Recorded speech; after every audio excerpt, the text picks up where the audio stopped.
కృపామయ TV వీక్షకులందరికీ క్రీస్తువారి పేరిట శుభాలు వందనాలు తెలియజేస్తున్నానండి. పిట్టగోడను గురించి కూడా ఒక ప్రసంగం చేయవచ్చా? ఒక చిన్నపాటి ప్రసంగం ఎందుకు చేయకూడదండి? పారాపెట్ అంటారు ఇంగ్లీష్లో.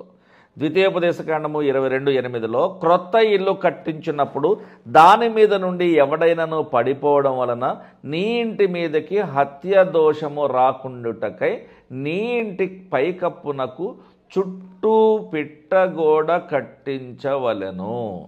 దేవుడు ఎంత జాగ్రత్త తీసుకుంటాడండి. నీవు చేసిన తప్పు వలన, నీవు చేసిన తప్పిదము వలన అది పొరపాటున జరిగినదై లేదా పొరపాటున జరగబోవునదై ఉన్నా సరే దాని వలన హత్యా దోషము అనగా ఒక నింద, నీ మీదకి ఒక శిక్ష రావడము ఆయనకి ఇష్టం లేదు. కాబట్టి మనం చేసే ప్రతి విషయంలో కూడా పర్ఫెక్షన్ ఉండాలి అని దేవుడు ఆశపడుతున్నాడు. చూడండి, యెహోషువ గ్రంథము 2వ అధ్యాయము 6వ వచనంలో రాహాబు అనేటువంటి ఒక వేశ్య తన మిద్దె మీదకి వేగుల వారైన ఆ ఇద్దరిని ఎక్కించి దాని మీద రాసి వేసి ఉన్న జనుప కట్టెలో వారిని దాచిపెట్టింది. మిద్దె మీదకి వెళ్ళినప్పుడు అక్కడ ఆ మిద్దె మీద పారాపెట్ అనగా ఒక పిట్టగోడ ఉన్నది.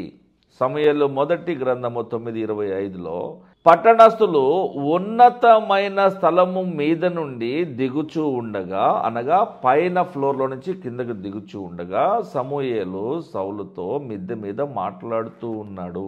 ఈ సందర్భము 1154 క్రీస్తు పూర్వం జరిగింది. అంటే ఇప్పటికీ 3200 సంవత్సరాల క్రితము బిల్డింగ్ మీద బిల్డింగ్ ఉన్నది, దాని చుట్టూ పిట్టగోడ ఉన్నది. ఎవరు పడిపోకుండా జాగ్రత్తలు తీసుకోమని దేవుడు చెప్పాడు. అయితే అసలు పిట్టగోడలు ఎందుకు, బిల్డింగ్ మీద పిట్టగోడల గురించి దేవుడు ఎందుకు చెప్పాడు? ఒకటి, నేను నడిచినప్పుడు నేను కింద పడకుండా ఉండటానికి స్వకీయ రక్షణ కొరకు, ఫర్ మై సెల్ఫ్ ప్రొటెక్షన్. రెండవది, for the protection of others. నేను ఎవడి మీద పడ్డాను అనుకో, లేదా ఒక వస్తువు నేను డాబా మీద పెట్టాను, అది దొల్లుకుంటూ జారుకుంటూ వెళ్ళి ఎవడి మీద కింద పడింది అనుకోండి, వాడి తల పగిలింది అనుకోండి, పరిస్థితి ఏంటి? కాబట్టి మన రక్షణ కొరకు, ఇతరుల రక్షణ కొరకు, so God directs us in everything. God is a doctor, God is a counsellor, God is a protector, God is a good guide, God is a good designer, God is a good architect indeed, God is a good judge, God is a good comforter, God is a good teacher. ఈ characters అన్నీ ఒక దేవుడిలో ఉంటాయి. మన జీవితంలో ఒక ఉద్యోగం చేయడానికి ఒక చిన్న క్యారెక్టర్, ఒక చిన్న రోల్ ప్లేలో మనం చేయడానికి కష్టపడుతూ ఉంటాం మనం. కానీ దేవుడు చూడండి, అన్ని ప్రొఫెషన్స్లో దేవుడు ఉన్నాడు. పిట్టగోడను గురించి కూడా ఇన్ని వచనాలు, ఇన్ని సందర్భాల్లో దేవుడు వ్రాయించాడు అంటే నీ గురించిన జాగ్రత్త ఎంత ఉంది ఆయనకి. మరి అలాంటప్పుడు దేవునిని ఆరాధించాలనే జాగ్రత్త కూడా, ఆ భయం కూడా, ఆ క్రమశిక్షణ కూడా మనలో ఉండాలి కదా, మనకు ఉండాలి కదా. ఉన్నదా? ప్రశ్న మీ విఘ్నతకే వదిలేస్తున్నాను.